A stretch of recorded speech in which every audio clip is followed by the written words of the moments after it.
તાજેતરમાં દક્ષિણ અમેરિકાના વેનેઝુએલામાં ભયાનક ભૂકંપ આવતા હજારો લોકોએ પોતાનો જીવ ગુમાવ્યો છે. તો ત્યારે પણ સમગ્ર વિશ્વમાં ખળભળાટ મચી જવા પામ્યો હતો. તો હવે આજે જાપાનમાં એક ભયાનક ધરતીકંપથી ધરતી ધ્રુજી ઉઠી છે અને આ કારણે સુનામીની ચેતવણી પણ આપવામાં આવી છે.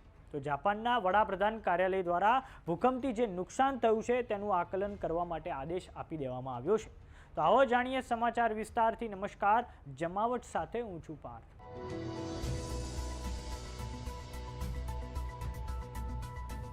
જાપાનના દક્ષિણમાં આવેલા મુખ્ય ટાપુ ક્યુશુના કુમામોટો વિસ્તારમાં આજે ભૂકંપના જોરદાર આંચકા અનુભવાયા છે.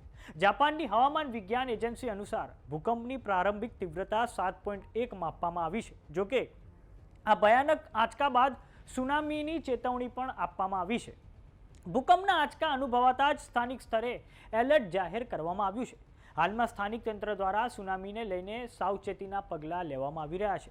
આ ધરતીકંપથી કોઈ મોટા નુકસાન કે જાનહાનિની માહિતી તો હજુ સુધી સામે નથી આવી. જાપાન હવામાન એજન્સી અનુસાર ભૂકંપ પછી દરિયામાં 1 મીટર ઊંચી લહેરો ઉઠી શકે છે. દરિયા કિનારે રહેવાવાળા લોકોને સતર્ક રહેવા અને જરૂરત પડવા પર સુરક્ષિત સ્થાનો પર જવા માટે અપીલ કરવામાં આવી છે. હવે દર્શક મિત્રો, આપણે નકશાની મદદથી સમજીએ. તો તમે સ્ક્રીન પર જોઈ રહ્યા છો જાપાનનો નકશો. જાપાનની ભૂગોળનો આપણે અભ્યાસ કરીએ તો જાપાન મુખ્ય દ્વીપોથી બનેલો એ આખો દેશ છે. તેની ઉત્તરમાં સૌથી પહેલાં આવેલો છે હોકાઈડો દ્વીપ અને આ પછી વિસ્તારની દ્રષ્ટિએ સૌથી મોટો જે દ્વીપ આવેલો છે તેનું નામ છે હોન્શુ દ્વીપ. આ હોન્શુ દ્વીપ પર જે જાપાનની રાજધાની છે ટોક્યો તે પણ આવેલું છે. આ પછી એક ત્રીજા નંબરનો દ્વીપ આવેલું છે શિકોકુ દ્વીપ અને ચોથા નંબરે જે દ્વીપ આવેલું છે તેનું નામ છે ક્યુશુ દ્વીપ.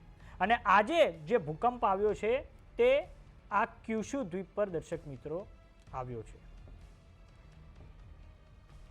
હવે જાપાન સરકાર દ્વારા કુમામોટો અને તેના સિવાય નાગાસાકી, કોગોશીમા, ફુકુઓકા, સાગા, ઓઇતા અને મિયાજાકી જેવા અન્ય પ્રાંતોમાં પણ હવે આપાતકાલીન ભૂકંપ ચેતવણી જાહેર કરી દેવામાં આવી છે. અને જાપાનના આ તમામ પ્રાંત આ ક્યુશુ ટાપુ પર આવેલા છે. તો હવે સ્થાનિક તંત્ર દ્વારા ભૂકંપની અસરનું આકલન કરવામાં તેમણે તૈયારી શરૂ કરી દીધી છે. આ ઉપરાંત સુનામીના ખતરા પર પણ સતત નજર રાખવામાં આવી રહી છે. જાપાનના વડાપ્રધાન કાર્યાલય દ્વારા ક્યુશુ ટાપુ પર આવેલા કુમામોટો પ્રાંતમાં તો સ્થાનિક એજન્સીઓને સતર્ક રહેવા આદેશ આપી દીધો છે. તો એક અઠવાડિયામાં જાપાનમાં આવેલો આ બીજો ભૂકંપ છે. અગાઉ 25મી જૂનના રોજ ઉત્તર જાપાનમાં 7.2 તીવ્રતાનો ભૂકંપ આવ્યો હતો. જોકે તેમાં કોઈ જાનહાનિ કે કોઈ મોટું નુકસાન થયું નહોતું. જાપાન દુનિયાના સૌથી વધુ ભૂકંપ સંભવિત દેશોમાં સામેલ છે.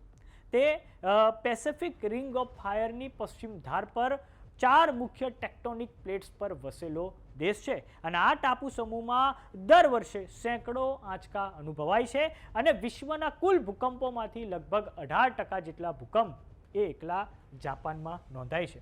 આપને એ પણ જણાવી દઈએ કે જાપાને જ્યારે એને આ જે ભૂકંપો તેના ત્યાં સતત આવે છે આ કારણે તેણે તેનું જે સિવિલ એન્જિનિયરિંગ છે એટલે કે તેની જે બહુમાળી ઇમારતો છે, બ્રિજ છે, આ જેટલા પણ બાંધકામો છે તેનું એવી રીતે નિર્માણ કર્યું છે કે આટલા ભયાનક ભૂકંપ પછી પણ ત્યાં ખૂબ મોટા પાયે નુકસાન નથી કરતું. અને આ જ કારણે ભૂકંપ અને સુનામીની જે ચેતવણી આપનારી સિસ્ટમ પણ જાપાનની સૌથી શ્રેષ્ઠ ગણાય છે. આ સિસ્ટમ માત્ર થોડીક જ સેકન્ડોમાં લોકોને એલર્ટ મોકલી દે છે, જેનાથી જાનમાલનું નુકસાન ઘટાડવામાં પણ મદદ મળે છે. અને ક્યુશુ ટાપુ પર રહેતા લોકોને હાલમાં હવે જાપાનની સરકાર દ્વારા સતર્ક રહેવા અને અધિકારીઓના નિર્દેશોનું પાલન કરવાની સલાહ આપવામાં આવી છે. આવનારા કલાકોમાં હવે પરિસ્થિતિ વધારે સ્પષ્ટ થવાની આશા છે. પરંતુ દર્શક મિત્રો, જાપાનમાં વર્ષ 2011માં ખૂબ ભયાનક ભૂકંપ આવ્યો હતો.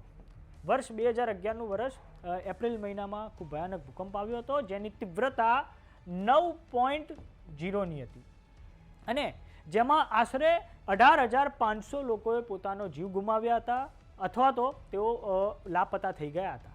અને આ કારણે જે ફુકુશીમામાં જે ન્યુક્લિયર પાવર પ્લાન્ટ છે તેને પણ ભારે નુકસાન થયું હતું. તો સમાચારોમાં અત્યારે બસ આટલું. જોતા રહો જમાવટ. જો તમે અમને યુટ્યુબ પર જોઈ રહ્યા તો સબસ્ક્રાઇબ કરો. જો તમે અમને ફેસબુક પર જોઈ રહ્યા તો ફોલો કરો. વોટ્સએપ ચેનલને જોઈન કરવાનું ન ભૂલતા. નમસ્કાર.